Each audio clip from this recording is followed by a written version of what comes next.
제가 6개월 전에 로마서 1장 15절에 있는 말씀으로 시작했습니다. 로마에 있는 너에게 복음 전하기를 원하노라. 바울이 그렇게 시작하고 난 후부터 제가 6개월 동안을 바울이 자기 소원대로 로마 교회인들에게 자세하게 복음을 전하고 있는 것을 설명했습니다. 사실 이 정도면요, 복음이 무엇인가를 충분히 설명했습니다. 그래서 저번 주일을 사실은 로마서 8장 30절에 뭐라고 했어요? 미리 아시고 정하시고 부르시고 어렵게 하시고 또한 영어롭게 하시다니라. 사실은 복음의 피날레에 해당하는 말씀입니다. 어떤 면에서는 로마서에서 복음의 대단은 영어롭게 되는 축복과 함께 막을 내림과 다른 바가 없습니다. 복음 자체의 핵심이 로마서 8장으로 사실 끝납니다. 뒤에 거는 좀 다른 요소가 들어가 있어요. 복음을 가진 사람이 어떻게 살아야 되는가, 이런 걸 다루고 있는 거예요.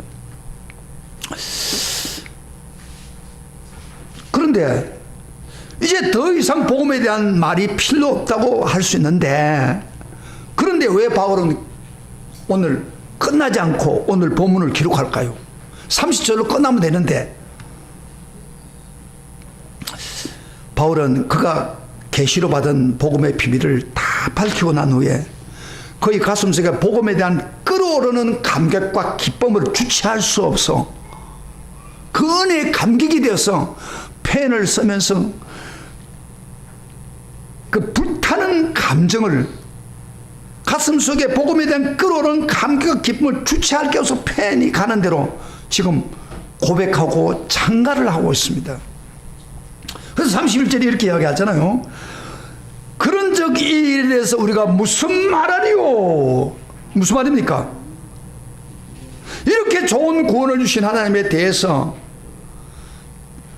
기쁜 심정을 가지고 더 이상 뭐 할 말이 있겠는가, 이런 이야기입니다.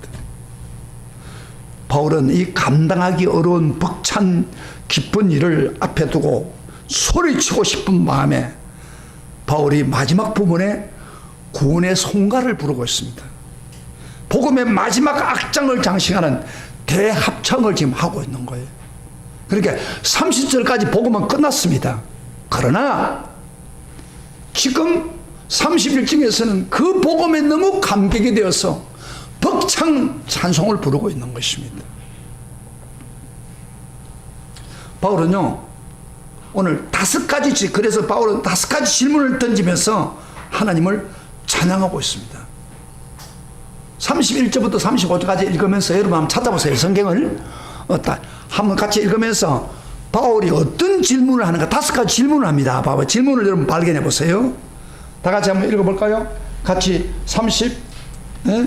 31절부터 다 같이 어떤 질문을 하고 있는지 봅시다. 시작. 그런즉 일에 대해서 우리가 무슨 말하리요? 만일 하나님 우리를 위하시면 누가 우리를 대적하리요? 그 다음에 자기 아들을 아끼지 아니하시고 우리 모든 사람을 위하여 내주시니까 어찌 그 두 아들과 함께 모든 것을 우리에게 주시지 아니하겠느냐? 누가 능히 하나님께서 택하신 자들을 고발하리요? 어렵다 하신 이는 하나님이시니 누가 정죄하리요? 죽으실 뿐 아니라 다시 살아나신 이는 그리스도 예수시니 그는 하나님 우편에 계신 자요 우리를 위하여 간구하시는 자신이라. 누가 그리스도의 사랑에서 끊으리요? 환난이나 공고나 박해나 기근이나 적신이나 위험이나 칼이라. 자, 이거지만 시간이 없으니까 질문 5가지가 나오지요. 어떤 질문이에요? 예? 질문 들어가면서 우리가 무슨 말하리요? 여기 우리 한글 말에는 캐셔마크를 붙이잖아요. 근데 성경은 그건 없어요. 질문행에다가 이렇게 캐셔마크를 붙이지 않아요.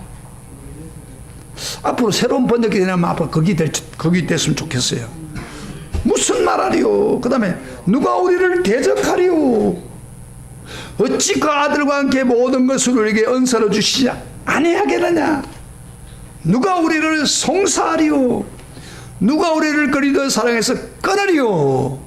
5번 연속해서 질문하면서 얼마나 복음에 대한 벅찬 감격 때문에 큰 소리를 지르면서 질문하면서 스스로 대답하고 있는 것입니다. 제가 지금까지 로마서 1장부터 8장까지 25번의 강의를 했어요.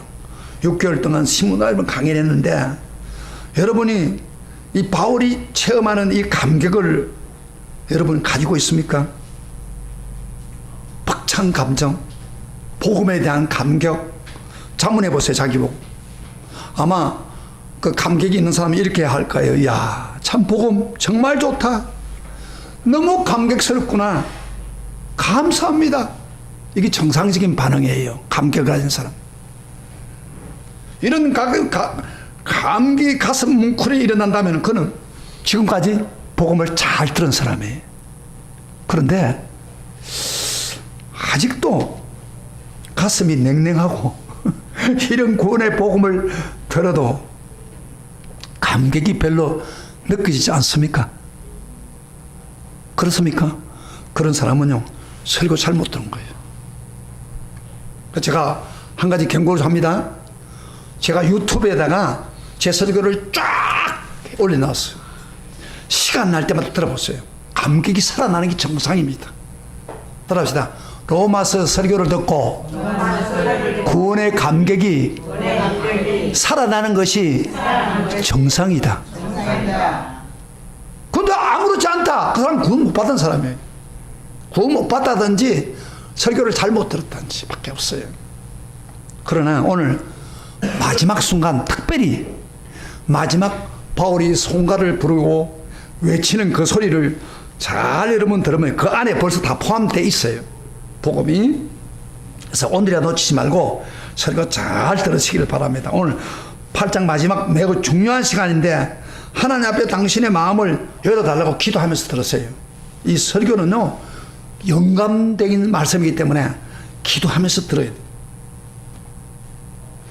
누가 나를 하나님의 사랑에서 끊을 수 있느냐 하고 외치는 바울의 그 독창의 소리를 들으세요.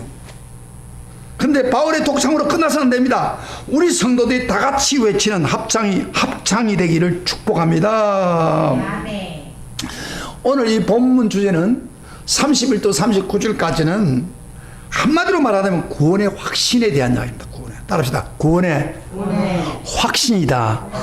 구원의 확신에 대한 이야기를 하고 있습니다. 다시 말하면 구원이 얼마나 확실한가를 노래하고 있습니다. 아무도 이 구원을 흔들거나 망칠 수 없다는 것을 선언하고 있습니다. 하늘이 무너져도 반드시 구원받는다고 하는 철석 같은 믿음을 표현하고 있습니다. 바울은 우리 구원의 학고부동한 것을 증명하기 위해서 역설적으로 질문의 행식을 묻고 대답하면서 이 본문을 이어나가고 있습니다. 자, 오늘 메시지 핵심이 뭡니까? 구원의 확신인데, 여러분 하나 구원하신에 대한 이야기를 들어가기 전에 한번 질문해 볼게요. 솔직하게 이야기해 봤어요. 여러분 구원을 확실히 받았습니까? 구원 확신합니까? 지금 죽어도 천국 갈 수 있다고 확신하십니까? 아멘. 소리가 좀 작아요. 왜 그래요? 왜? 다시 한 번 더. 오늘 그 문제를 대답해 드리겠습니다. 여러분은 오늘 내가 죽어도 천국 갈 수 있다. 100% 천국 갈 수 있다. 그렇게 마음에서 정말 확신한 사람 아멘 하시길 바랍니다. 그래도 우리 교인들 아멘 하는 사람도 있어요. 어떤 교회는 가면 이거 이야기하면요, 아멘도 안 하고 들어가는 사람 많아요. 그런데 오늘은 제가 설교의 핵심 잘 보세요. 구원의 확신을 흔들 수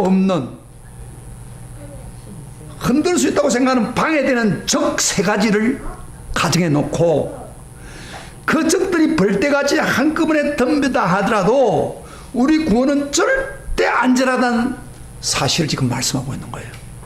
굉장히 중요하죠.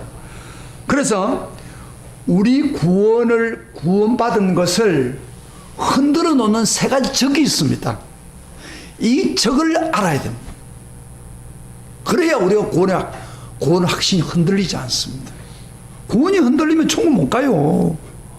구원 확신해야 천국 갑니다. 언제든지 사람은 언제든지 갈 수 있는 거예요. 제가 이번 주간에 저 굉장히 건강해서 소화 안 되는 게 거의 없어요. 그런데 이번 주는 어떤 음식을 먹었는지 모르지만 소화가 안 되고 내 얼굴이 쪽 빠졌잖아요. 소화가 안 되고 이게 설설하고 막 사람이 그래요. 사람이 인간이 별 수 없으니까 아무리 건강한 무슨 의미가 없습니다. 사실은 한순간에 하나님 불러갑니다. 근데 천국에 확신인 사람은 할렐루야 예수님이 천사를 보내가지고 데려갑니다. 그런데 구원에 확신이 없는 사람은 좀 미안하지만은 천사를 안 보내고 달아가지 않을 수도 있습니다. 그러니까 구원의 확신이 중요한 거예요. 따라합시다. 이번에 기필코 구원의 확신을 100% 확인하자. 그러려면 어떻게 해야 돼요? 우리가 받은 구원을 흔들어 놓는 세 가지 적이 있습니다. 이 세 가지 적을 물리칠 수 있어야 됩니다. 뛰어넘어야 됩니다. 세 가지 뭔지 알아요? 적이 뭔지 알아요? 제가 핵심적인 게 있으니까 먼저 제가 이야기를 할게요. 결론적으로 먼저 이야기를 하고 그 다음에 설교를 풀어나가겠습니다. 첫째로는 우리 구원의 확신을 흔들어 놓을 수 있는 것은 무엇보다도 하나님의 사랑에 대한 의심을 갖게 합니다. 하나님이 나 정말 사랑하느냐 하는 의심을 갖게 하는 것이 적입니다. 그게 의심에 흔들려 버리면 구원을 받을 수 없습니다. 두 번째로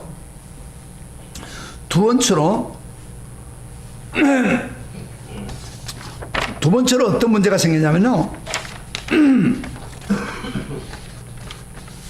내가 하도 긴장하니까 지금 생각. 우리 구원의 확신을 흔들어주는 두 번째 책은 바로 죄를 지은 죄책감이 우리를 구원을 흔들어 놓습니다. 죄책감에 심하게 잡혀버리면은 나 구원받았나 이런 생각이 드는 거예요. 그 다음에 세 번째로 신앙의 시련과 핍박 이게 너무 심하게 오면은 구원이 흔들어 버립니다. 자, 세 가지 했죠.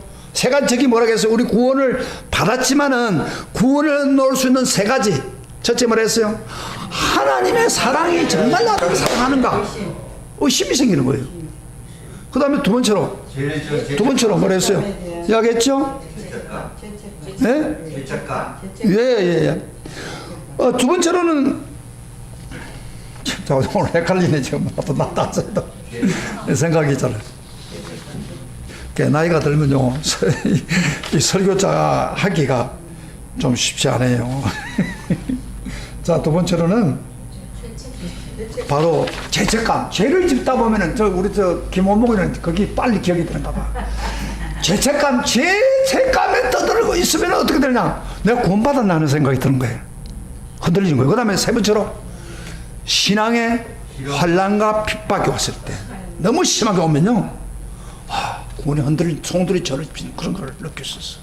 그래서 오늘 이 본문은 성경을 가지고 구체적으로 자, 세 가지를 어떻게 극복해야 될 것인가. 바울은 세 가지를 질문을 던지면서 그걸 대답을 하고 있는 거예요. 첫째로 무엇이라겠죠? 구원을 흔들어 놓을 수 있는 것은 하나님의 사랑에 대한 의심입니다. 자, 31절을 이렇게 시작합니다. 우리 한번 봅시다. 31절 다 같이 시작. 그런즉 이 일에 대해서 우리가 무슨 말하리요? 만일 하나님이 우리를 위하시면 누가 우리를 대적하리요? 시작합니다. 하나님이 우리를 위한다는 것이 무슨 말이에요? 다른 말로 말하면 하나님이 하나님의 사랑으로 끝까지 우리를 변함없이 사랑하고 있는데 그 말입니다. 위한다는 것은 하나님이 우리를 끝까지 사랑하고 있는데 누가 우리를 대적하겠느냐 그런 이야기예요. 하나님 끝까지 우리를 사랑하는데 감히 누가 대적하느냐. 하나님 변함없는 사랑 때문에 죄와 사망에서 건져 놓았는데 우리를 누가 흔들어 놓느냐 그런 이야기입니다. 마귀는요 제가 이야기했죠. 그 아담을 흔들어 놓고 시작하면서 계속해서 우리 구원받는 사람을 구원의 확신을 흔들어 놓기 위해서 막 우리를 하나님의 사랑을 의심케 하는 수법을 씁니다. 그러나 그럼에도 불구하고 하나님은 무조건 사랑으로 끝까지 우리를 사랑한다는 것입니다. 그런데요, 우리 인간들은 그 사탄의 소리를 들으면 이런 반응을 합니다. 우리 인간들은 그걸 믿지 못하고 믿지 못하는 악한 구석이 있어요. 과연 하나님 나를 끝까지 사랑해 줄까? 내가 하나님 마음에 쏙 들지도 못하는데 변함없이 나를 사랑하셔서 버리지 않으실까? 그렇게 의심해 본 사람 있어요? 의심이 생깁니다. 사탄이 주는 의심이 드는 거예요. 정말 끝까지 나를 사랑할까? 예수 처음 믿는 사람도 생기고 오래 믿는 사람 사랑이고 심지어 목사도 가끔 이런 의심이 생길 때가 있어요. 너무 힘들면. 성경에는 위대한 선지자나 사도들도 예의가 아니라는 겁니다. 그래서 잘못된 습관이 있어요. 하나님이 나를 사랑한다면 이룰 수 있나? 이런 버릇 있죠. 하나님이 나를 사랑한다면 이룰 수 있나? 따라해봐요. 하나님이 나를 사랑한다면 이룰 수 있나? 이런 나쁜 습관이 사람에게 있는 거예요. 그런 거 있죠? 있죠? 요거 잡히면은 의심이 생기기 시작합니다. 탁 쏘고. 그 갈등을 극복해야 됩니다. 위기를 맞게 됩니다. 그 나쁜 버릇이에요. 사람이 우리 살아가는데 나쁜 버릇 있잖아요. 나쁜 버릇은 빨리 없애야 됩니다. 그러나 바울은 완벽한 논리를 가지고 마귀가 아무리 우리를 유혹해도 하나님의 사랑을 의심해서는 안 된다는 것을 확실히 가르치고 있습니다. 32절 봅시다. 32절 시작.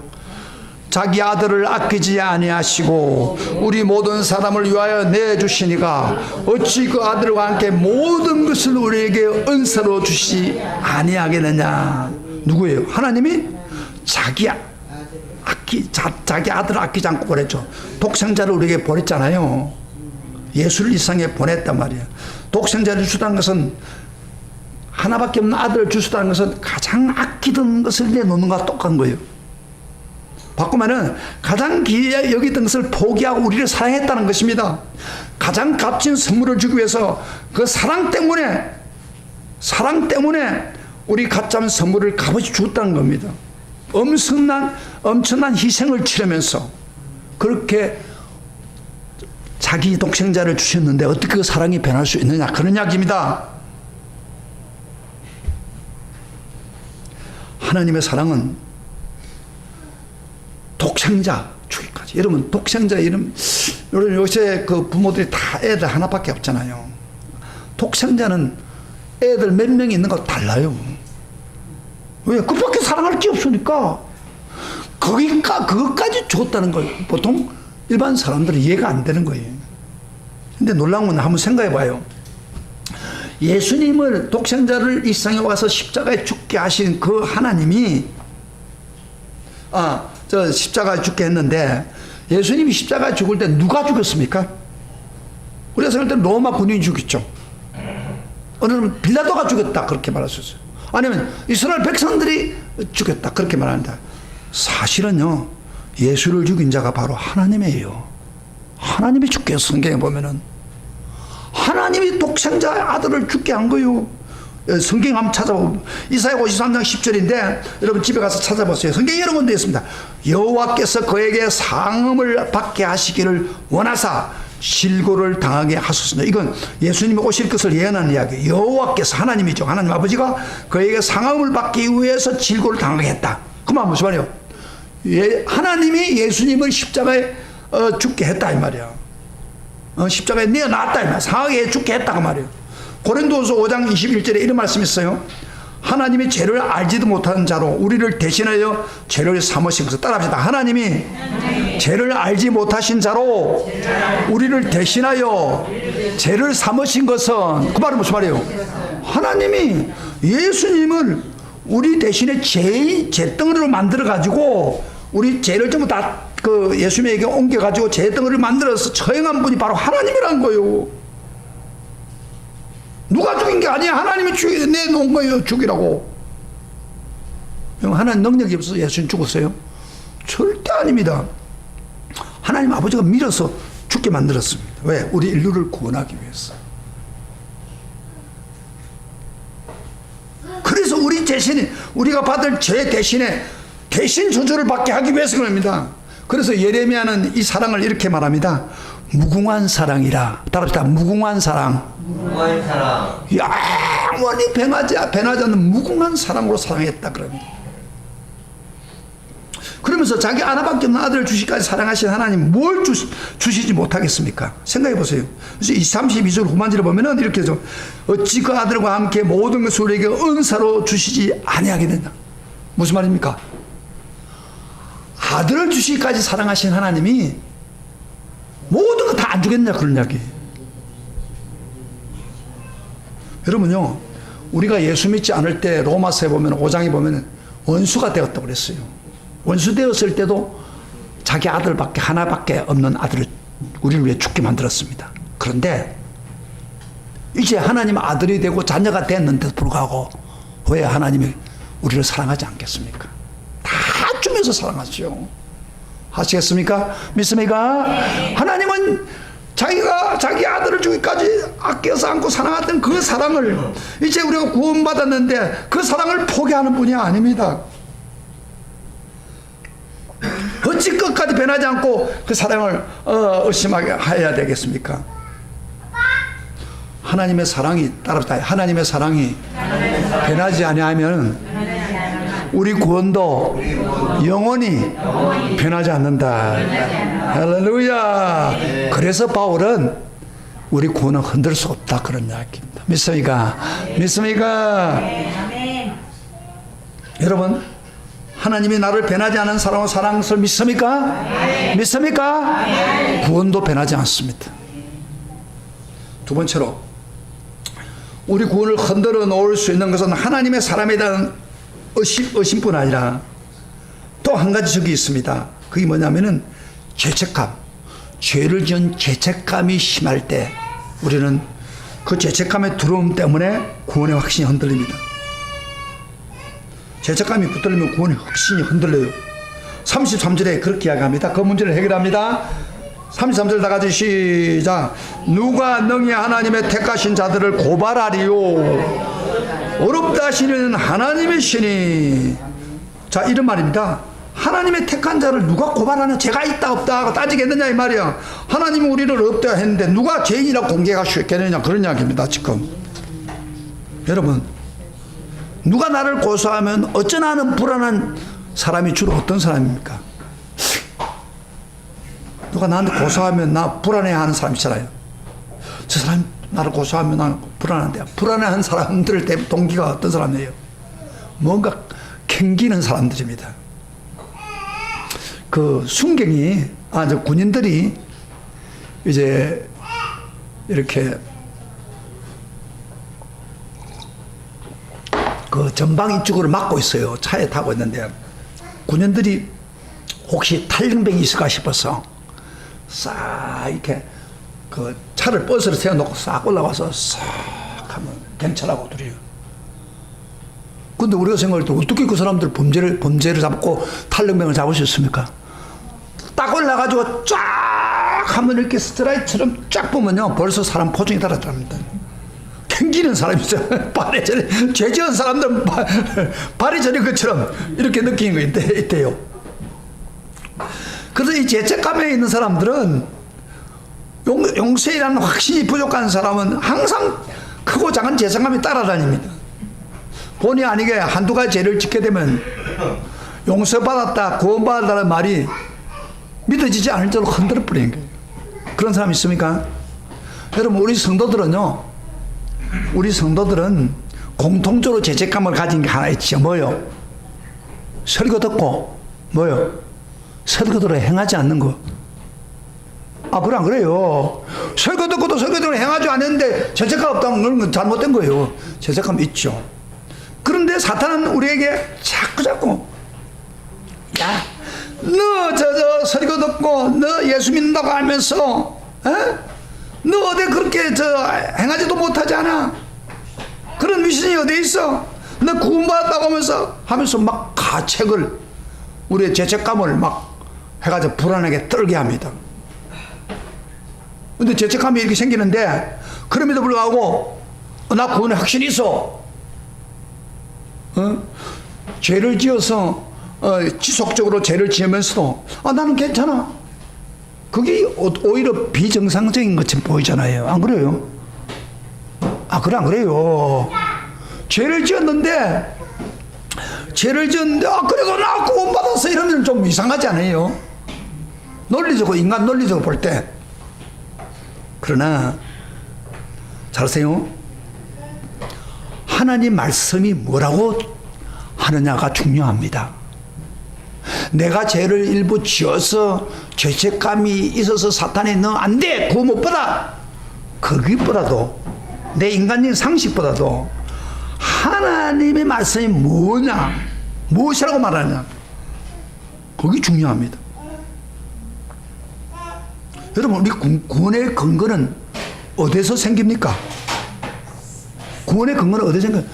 내 개인의 확신에서부터 오는 겁니까? 아니면 주님이 우리를 구원했기 때문입니까? 여러분, 우리 구원은요, 내 개인적인 확신과 어떤 생각으로 믿은 게 아닙니다. 예수님이 믿게 해주었습니다. 할렐루야. 성령님이 감동을 주었습니다. 그래서 믿은 거예요. 내 개인적인 생각에서 그 구원을 받았다면은 어떤 일이 벌어냐면, 죄 지었으면 죄에 대해서 당연히 죄책을 느끼는 게 당연한 거죠. 그러나 우리 구원은 바로 예수님 자신에 있습니다. 그래서 오늘 34절에 이렇게 말합니다. 자, 34절에 시작. 누가 정죄하리요? 굉장히 중요한 구절입니다. 죽으실 뿐 아니라 다시 살아나신 이런 그리스도 예수시니 그는 하나님 우편에 계신 자요 우리를 위해서 강구한 주시라. 자, 여러분, 사람 구원의 근거가 어디에 있다고요? 누굴 보라고요? 예수님을 보라는 거예요. 예수님이. 누가 정죄하리요? 다시 살아나신 예수 그리스도시니. 그렇잖아요. 우리를 위해서 죽으시고 우리 구원을 완성하시고 또 부활하시고 하나님 우편에 앉아서 기도해 주시는 분이 계시는데 이것이 구원의 확신이다 이 말이야. 그렇게 구원해 주는데 왜 우리가 구원에 흔들리냐, 그런 이야기입니다. 그래서 우리 은행에 좀 모순이 생기고 우리 생활이 비록 깨끗하지 못한 부분이 있었다 할지라도 그것 때문에 흔들리지 말고 시종 일관을 예수님께 우리 시선을 집중시켜야 한다는 것입니다. 주님이 나를 위해서 죽었다. 주님이 나를 위해서 어렵게 해서 살아나셨다. 나를 위해서 지금 버림받았다. 그것 때문에 내가 구원받았다. 자, 구원의 확신이 어디 있다고요? 자, 구원의 확신이 어디, 누구한테 있다고? 내 개인의 확신에 있는 게 아닙니다. 구원의 확신이 어디 있다고요? 바로 나에게 있어요. 예수님. 예수님의 공로, 예수님의 십자가 때문에 구원받은 거예요. 따라합시다. 내가 구원받은 것은 나 때문에 구원받은 게 아니라 예수님 때문에, 예수님 십자가 때문에 나는 구원받았다. 할렐루야. 여기에 구원의 확신이라면 분명하면 구원 흔들리지 않습니다.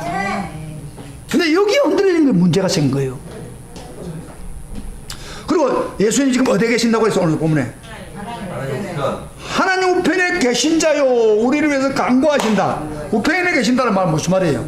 좀 설명해 줄게요. 우편이라는 것은 막 좌우 이야기하는 게 아니고 하나님 우편에 계시다는 것은 마치 하나님이 예수님이 하신 일을 다 하고 난 후에 쉬고 있다는 뜻입니다. 하나님도요, 여러분 창조할 때 6일 동안 창조했잖아요. 그리고 하루 쉬었죠. 마찬가지로 예수님도 이 생활 십자가에 죽으시고 난 후에 그 구원을 완성하고 난 후에 씻었단 말이에요. 예수님이 구원을 완성하고 씻었는데 우리가 구원 때문에 흔들릴 필요가 됐어요. 예수님 구원을 완성 다 해줬는데. 그리고 우편에서 우리를 위해서 간구해 주신다 그러면 간구는 뭐예요? 중복이 된다고. 그래서 하나님 앞에서 우편에서 우리를 위해서 기도해 준다고. 여러분요, 하나님 보좌 옆에 우편에 예수님이 계시는데 예수님이 계실 때에 하나님은 예수님을 어떻게 보느냐면요, 이렇게 봅니다. 그 에베소 2장 6절에 보면은 또 함께 일으키사 그리스도 예수 안에서 함께 하늘에 앉혔다 합시다. 함께 예수 안에서 함께 하늘에 앉힌다, 앉혔다, 그런 이야기입니다. 그 말은 무슨 말이냐면 예수님이 하나님 우편에 앉아 있는데 예수님만 보는 게 아니고 예수 안에 있는 사람 우리 모두가 바로 하나님 우편에 앉아 있는 거 똑같이 본다는 거예요. 놀라운 이야기예요, 이게요. 저 이야기 아니고 성경에 있는 이야기예요. 그리고 예수님이 거기서 뭐 하겠어요? 중보기도 합니다. 중보기도 제가 이야기했죠. 중보는 엄마 같다고 역할을 한다고 했죠. 하나님 아버지는 아버지 같으면은 엄마가 옆에 중보하는 것과 똑 마찬가지예요.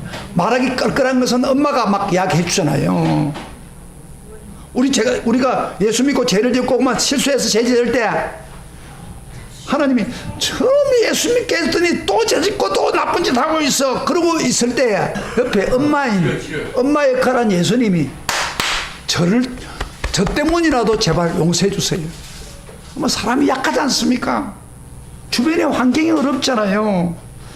저 사람 죄 지었지만 용서해 주세요. 중보기도 할렐루야. 그래서 예수님 때문에 우리를 용서해 주시는 것입니다.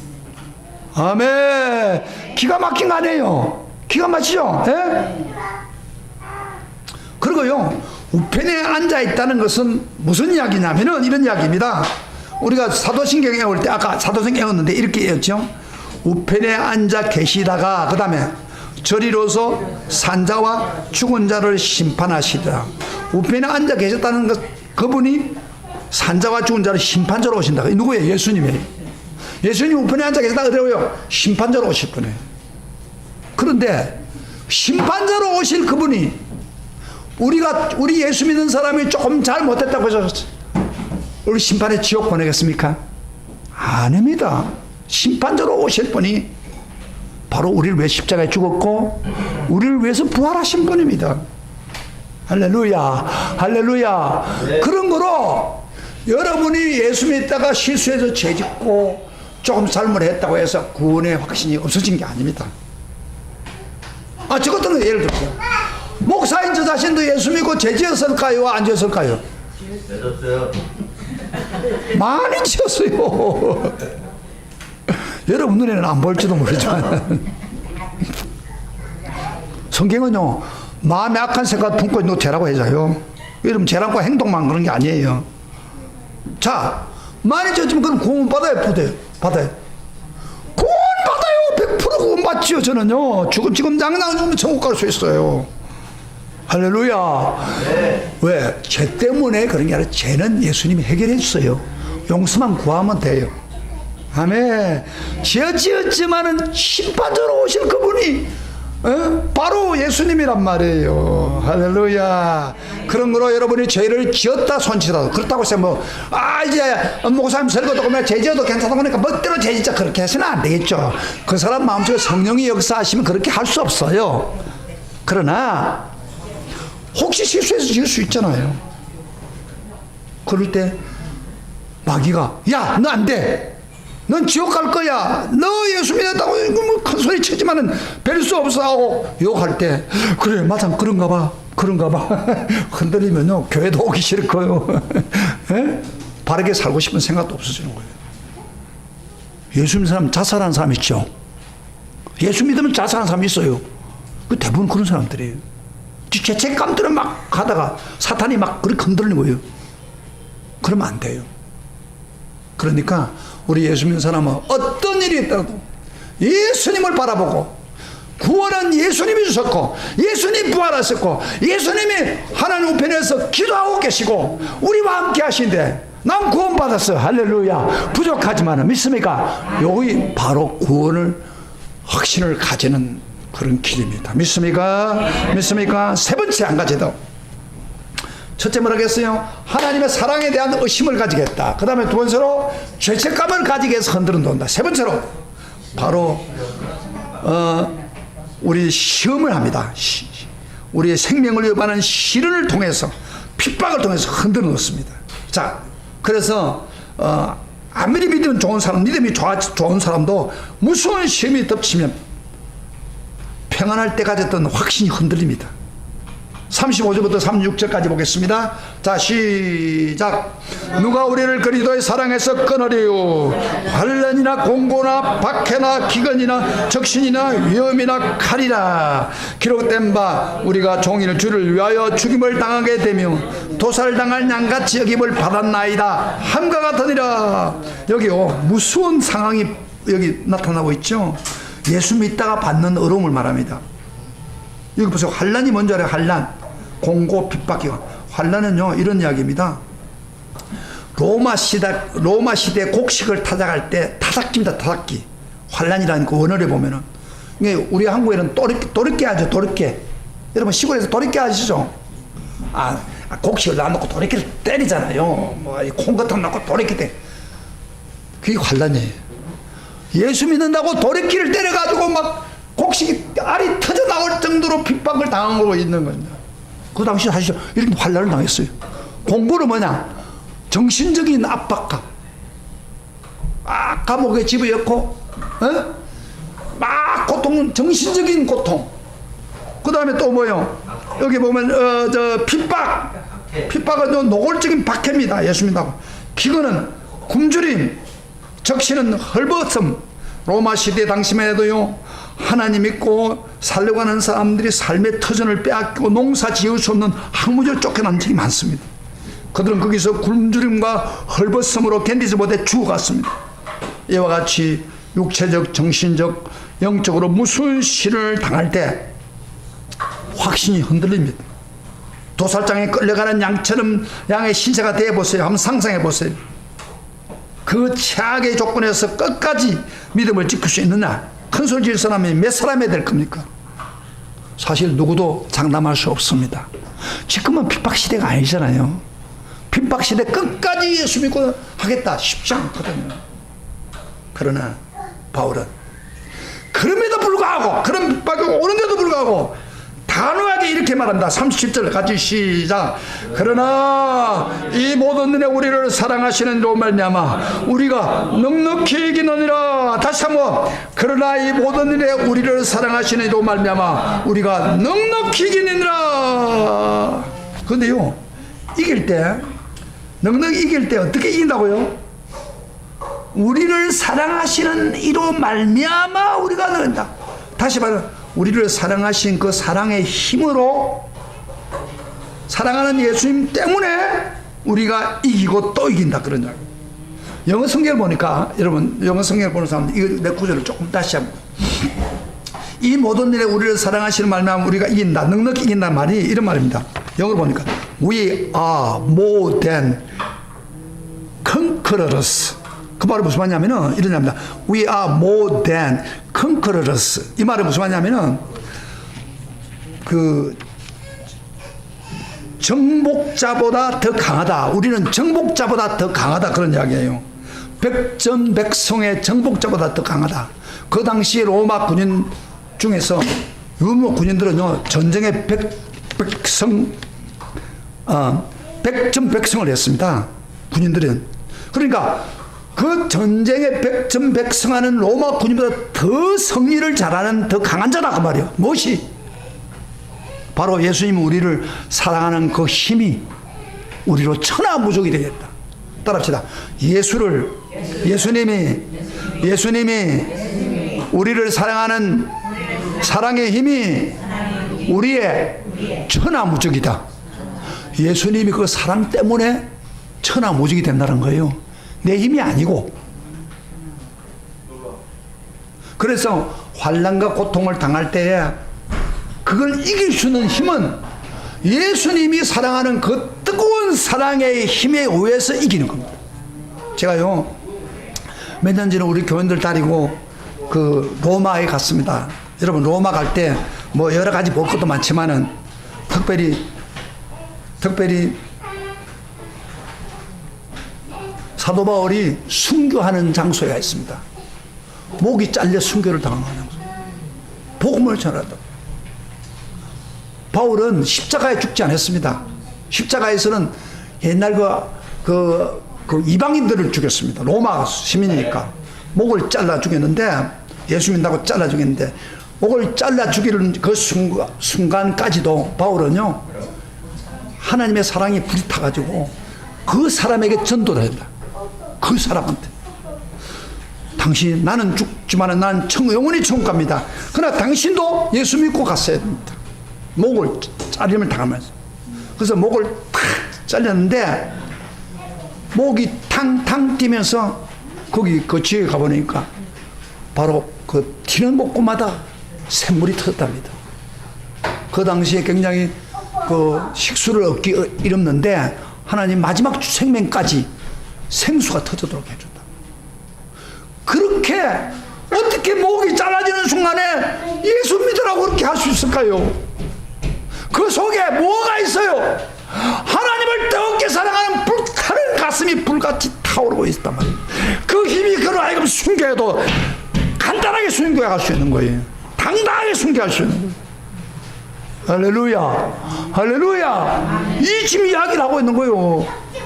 그리스도께서 우리를 사랑하신 그 힘이 우리가 로마 군인처럼 백성하는 것보다도 백전백승하는 사람보다도 더 강하다, 무적이다, 그런 이야기예요. 저는요, 이 사건이 바울뿐 아니라 예수 믿는 많은 사람들 역사에 보면은 그 힘으로 이겨나갔습니다. 예를 하나 들게요. 한국에 예를 안희숙 사모님 아는지 모르겠는데 죽으면 죽으리라는 책을 쓴 사람, 아마 기독교이면 다 봐요.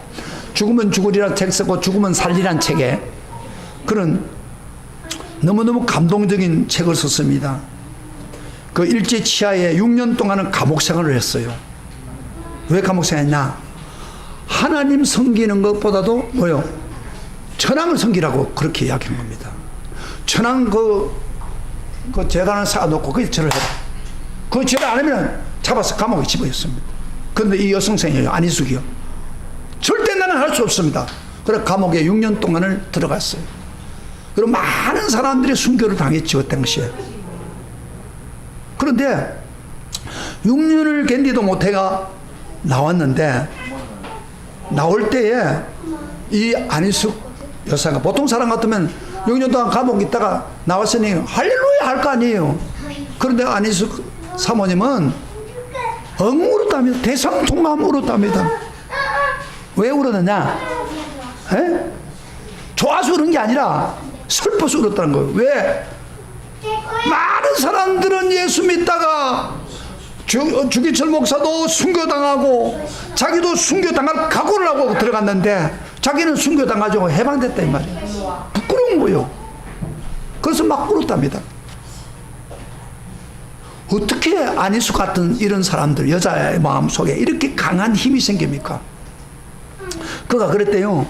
그 죄 없는 성도들이, 양순한 낭같이 성도들이 어려움을 당하는 걸 보고 고문을 당하고 소리 한마디 안 지르고 그러면서 믿음을 지키고 있는 것들을 볼 때마다 그는 이런 기도를 했답니다. 주여, 천사를 속히 보내가지고 저 사람들 제발 사진을 좀 찍어서 저 사람들 좀 보호해 주세요, 이렇게 했답니다. 그 정도로 너무, 그러면서 끝까지 믿음으로 견디고 있는 성도들을 바라보면서 이렇게 마지막 말했습니다. 이랬습니다. 같이 보면은 발을 통통 구르면서 나는 예수님이 어떤 큰 사랑으로 순교자를 사랑하셨던 것을 나는 보았다. 만삭도 못한 나를 역시 그 어떤 큰 사랑으로, 하나님의 사랑으로 사랑하셨던 것을 나는 다 기록할 수가 없다. 그 말을 했어요. 무슨 이야기인지 하면 이런 이야기입니다. 그 순교자들이 순교하셨던 것은 하나님의 사랑이, 예수님의 사랑이 가득 차가지고 그 사랑의 힘으로 그 순교를 견디는 거예요. 자기도 마찬가지. 그렇습니다. 우리를 사랑하는 그 예수님의 사랑이, 그 사랑의 힘이 어떤 박해와 어려움도 극복할 수 있습니다. 할렐루야, 할렐루야. 오늘 또 예역고사 설교 잘 했던 분이 또 우리 김용선 씨 때문에 이렇게 대 갔다 왔는데, 여러분 환난과 핍박이 와고 칼이 오고 죽음이 와도 우리는 승리할 수 있습니다. 왜? 바로 우리 속에 계신 하나님 우리를 변하지 않는 사랑 때문에. 믿습니까? 그 뜨거운 힘이 우리를 이겨나갈 수 있습니다. 사랑하는 형제 여러분, 우리는 하나님의 사랑이 변하지 않을까 염려할 필요가 없습니다.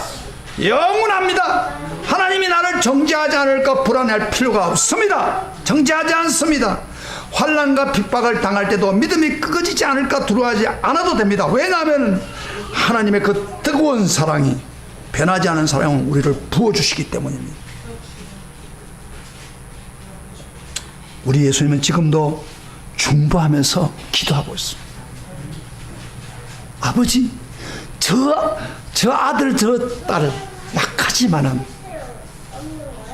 불쌍히 봐달라 외치는 그 기도 때문에 우리는 구원의 확신을 갖고 살아갈 수가 있습니다. 그러므로 환난 가운데 우리는 즐거워할 수 있는 능력이 우리 속에 있습니다.